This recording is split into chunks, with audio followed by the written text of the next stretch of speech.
Good afternoon and welcome to the Student Hub Live Faculty of Science, Technology, Engineering and Mathematics Freshers event. My name's Karen Foley and I will be your host for this afternoon. And I've had a sneak look at the chat and it's wonderful to see some familiar faces there and plenty of new students. You're all very, very welcome. The Student Hub Live is the Open University's online interactive space to facilitate academic community. And we host a range of events like this and in Adobe Connect, which is the Open University's tutorial platform, to support you in your studies. So you can have a look at the website and take a look and see what else we've got in store that you might like to come along to. We're going to be doing a big Freshers event talking all about the essentials that you'll need to know about as an Open University student on the 28th of September. So do make sure you come to that. But today we're just focusing on an induction provision for the faculty. So we've got a great program lined up for you today, and this is your chance to not only meet other students in the chat, but also ask any questions to our panel. It's a live and interactive show, so you can talk about whatever you'd like to talk about. And we also have some widgets or voting tools that we'd very much like you to fill in. So you can tell us where we are. We've got a wonderful international audience, some of whom have been here since 11:30 today. You can always tell it's an international audience when we never know what time it is, and we've just been joking that we don't know really what time it is here in the UK either most of the time. But it's wonderful to welcome guests from Kuwait, South Africa, France, and also plenty of newbies who may be feeling a bit excited and nervous about your OU studies. So fill in the widgets. We've got word clouds. Those have 3 options in them, and they come into a lovely Wordle at the end of the session. So do put words in that you like to respond to the specific question. But we need 3 things to submit your results. So if you can only think of 1 or 2, that's absolutely fine. Just put a full stop in the boxes, otherwise they won't send. The rest are fairly self-explanatory. Just click on the option that applies to you. So moderating our chat, we have wonderful colleagues, some of whom will pop in and out throughout the day, and we have some of our Student Hub Live ambassadors in the chat who will fill in lots of links, etc. for you. But bringing your comments to our studio panel is Vic. Hello, Vic. What do you do when you're not here on our hot desk? So I'm an academic in the School of Physical Sciences. I'm the co-chair of S111, and some of our guys in the chat are already talking about being new onto S111 this year, which is great to hear. And I'm also a researcher in the astrobiology research group. Brilliant. And how is everybody at home today, Vic? What's going on? We've got a few nervous people. There's a lot of excitement. We've got someone suggesting we should do a proper Freshers Week and maybe start with some shots, which I think it's still a bit early for that. We've got a lot of discussion around the different subjects that people are hoping to go on to beyond their first level. I think people are really raring to go from the sounds of it, and people are joining as we're going along now, which is great. So welcome to everybody. Brilliant. So these sessions are recorded. You can watch on catch up if you'd like to make the most of talking to everybody else about what you think we should be drinking at this time of day, or you can turn the chat off and just watch the videos as well. There are different options on the interface screen you can play around with to choose what suits you best. There's also a little pin button which looks like one of those dots on Google Maps, you know. So if you'd like to scroll down and see something that's been said, if it's moving a little bit quickly, you can just pin the chat and then scroll up and down, and that can be quite handy.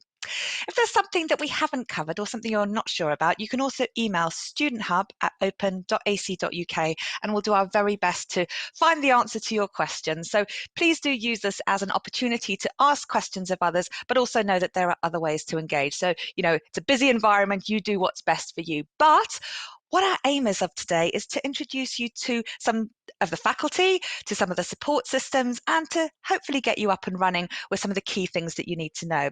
So firstly, we're going to have a welcome from this STEM Executive Dean. Then we're going to talk about what to expect from student support.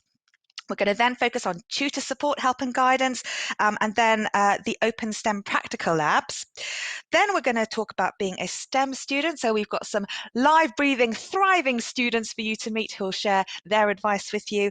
And then also to end the show, we're going to talk about what happens after you have your degree. And we're going to talk to some STEM research and PhD students. So a really wonderful program here for you today.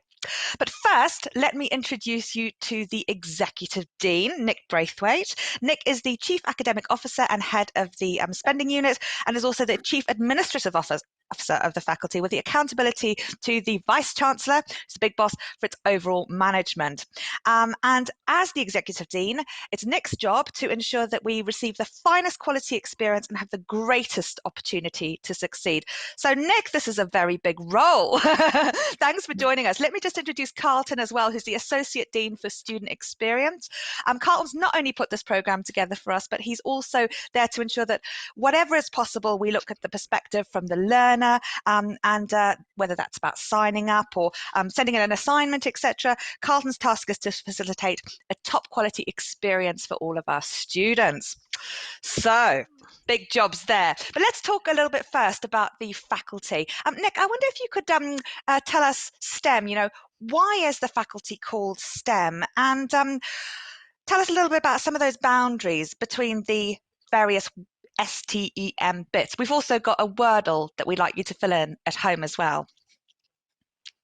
Yeah, great. Science, technology, engineering, and mathematics. It's a recognisable name. The way it's used throughout the world. You find it in Europe, in the United States as well, and it's used to summarise those aspects of life, I suppose, that are slightly technical, slightly numerical, and they make a good teaching bundle. Of course, there's more to life. It's three-dimensional. We shouldn't forget the arts, but STEM goes together quite well. I think you find science and maths in almost everything, and then to do anything for society on Earth, you need the technical and engineering skills to make it happen. Personally, I feel associated with all of it, but I'm really keen to find which areas people feel strongly associated with. Brilliant. So let us know at home which area of the S, T, and E, and M you feel most strongly associated by filling that option in the word cloud. Obviously, there would probably only be one choice, although there might be a couple. So just put a full stop in, otherwise the results won't submit. Carlton, Nick sort of mentioned some distinctions, and I wonder if we could maybe talk about connections also between these various areas. Well, that's for me, that's one of the best things about being in a large faculty like STEM. It is to do with the interactions, the really interesting stuff that occurs at the sort of junction between different areas. So you can think about, creating vaccines, for example, requires input from a number of different people. And it might be from actually generating the vaccine to being able to administer the vaccine, and various people within STEM would be involved in that kind of process. So that's the really good thing. And in fact, the fact we've got an open STEM degree is really interesting as well, because it means some students who are registered on that can take a whole range of modules from across the sort of portfolio of modules that we've got. We've got about 150 modules in STEM, so it's a very, very large faculty indeed. Wonderful. Vic, how is everyone doing at home? You're typing away furiously. Have we got any key questions right now? There's a lot of discussion now just around the types of the modules that people are on. A lot of talk about how this afternoon might pan out in terms of the excitement of hearing from new people. A lot of hellos to Carlton and to Nick.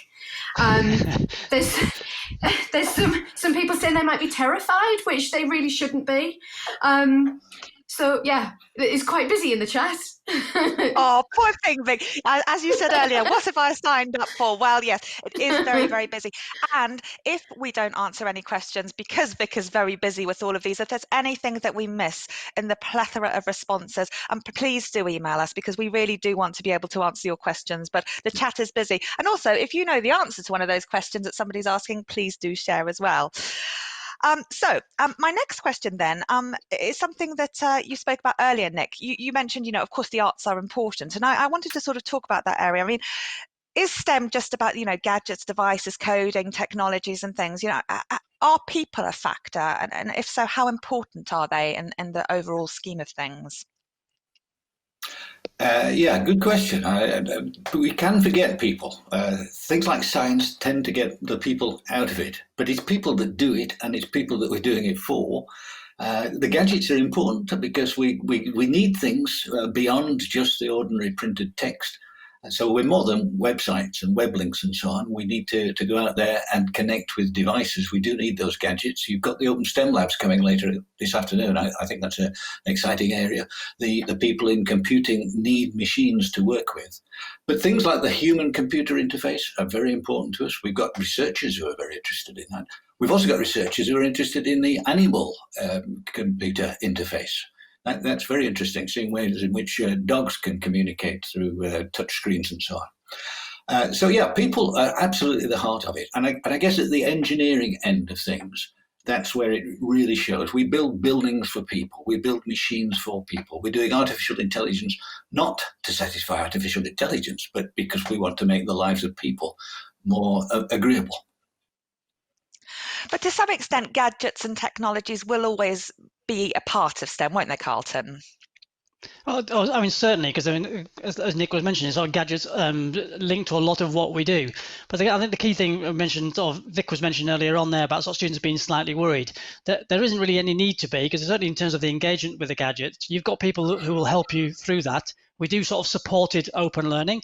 And you'll come across sort of some of our tutors, and at the moment they're being sort of allocated to students, to you, and you'll find out in the next few days who your tutor is, and their role is to sort of help guide you through the various different bits of the process. And if that involves gadgets, they will help you sort of talk you through sort of some of the things that may concern you, some of the difficulties that you may have.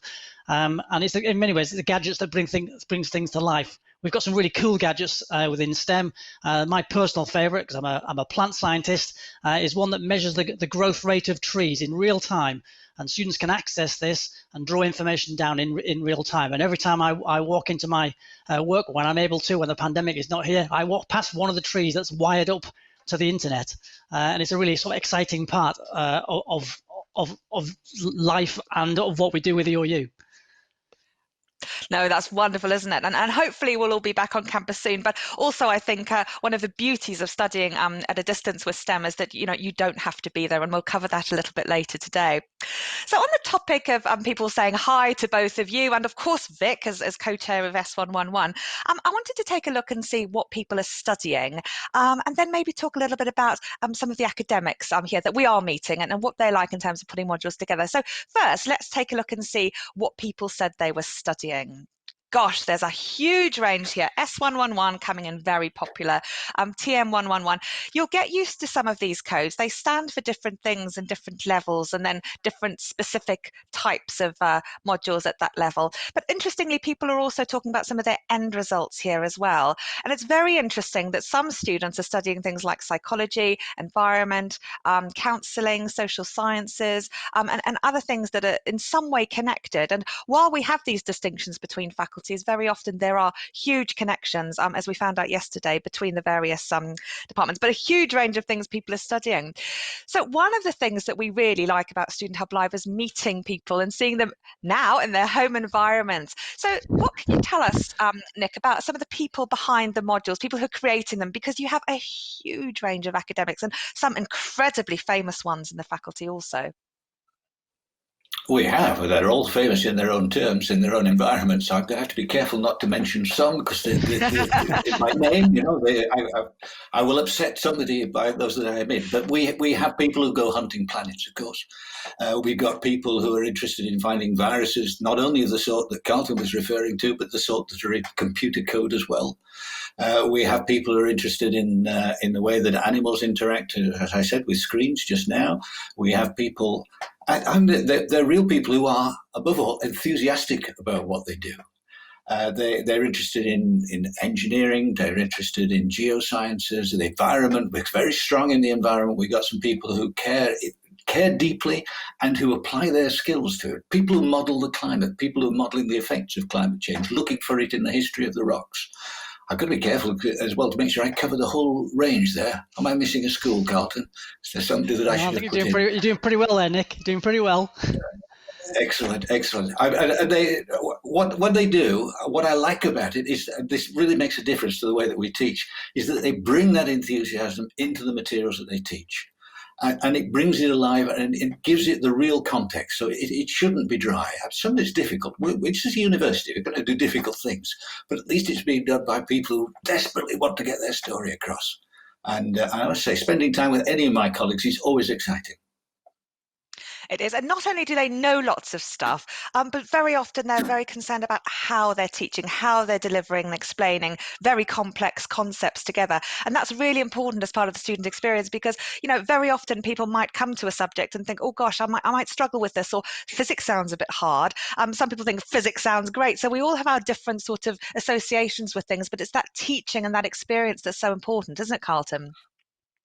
Absolutely, and it's interesting now because the sort of times that we're in. Lots of universities are going towards online delivery, online teaching. The University's got sort of 50 years experience of doing this, and when we put modules together, we put them together with great skill and with great care. Some of the modules take 2 years in the production, and we can spend, well, in some cases, sort of millions of pounds in producing some of these modules.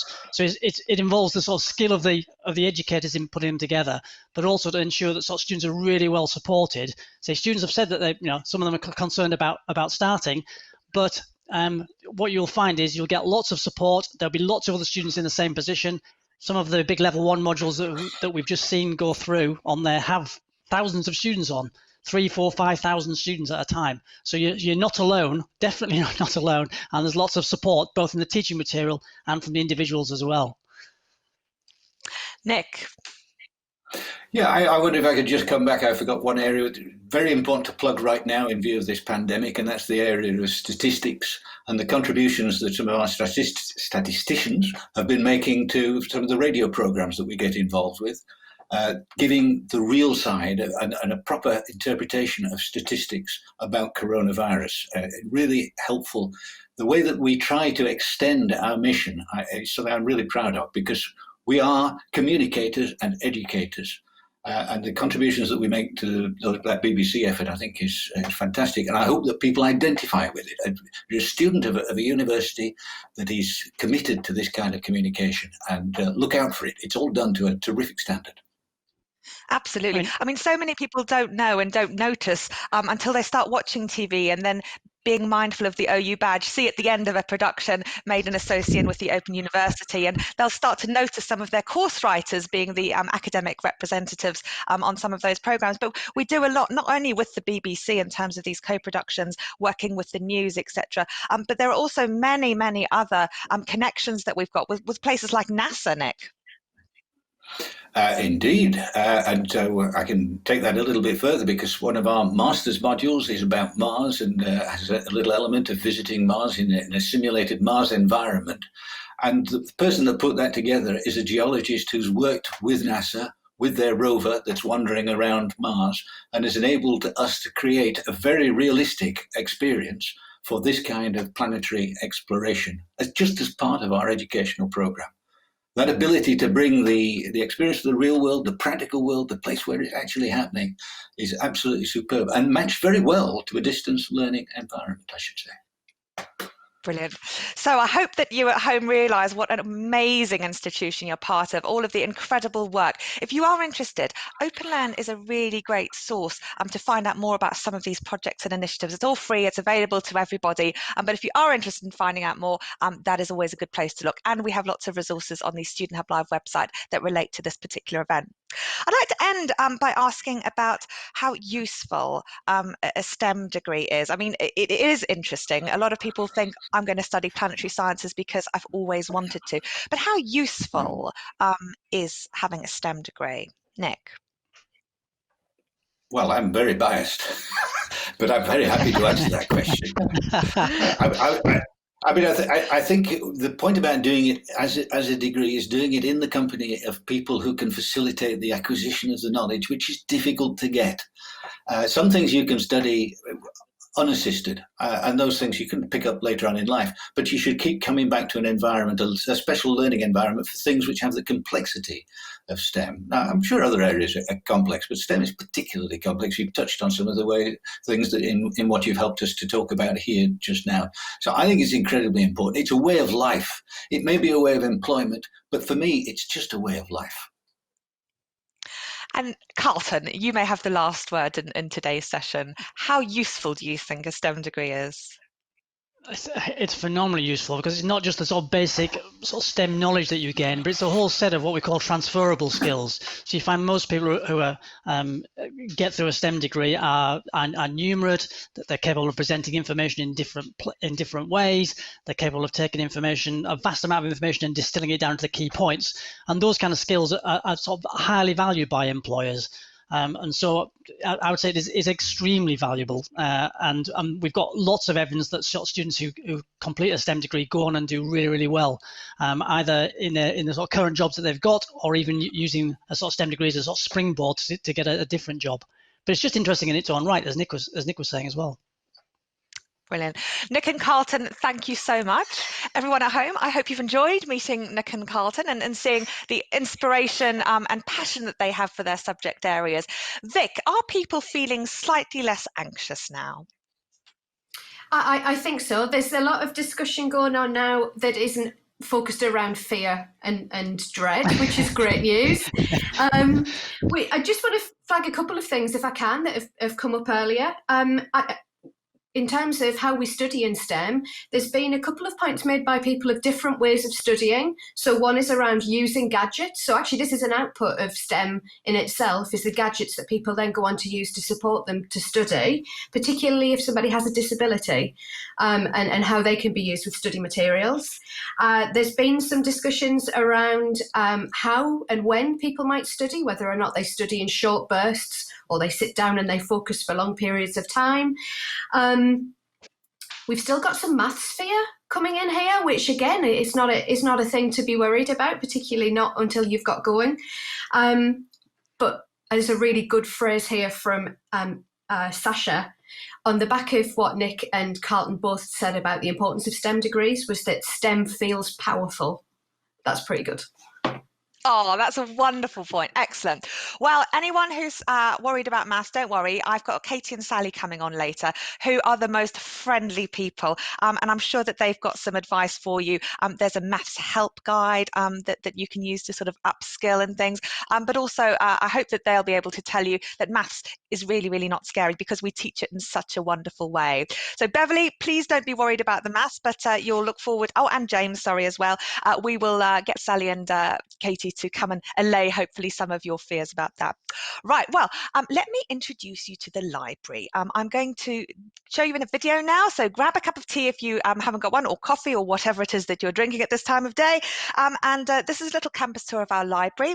At our Freshers event on the 28th of September, where we talk about all the generic things for the university, I'll introduce you to some of our wonderful library colleagues. They do a whole range of live events online and support you in your studies in a number of different ways, in addition to creating things within the modules, but also helping with things like referencing and various other skills that you will find useful in your studies. So let me show you what the actual library is like on campus, and then I will be back for our next session talking about student support. See you in a minute.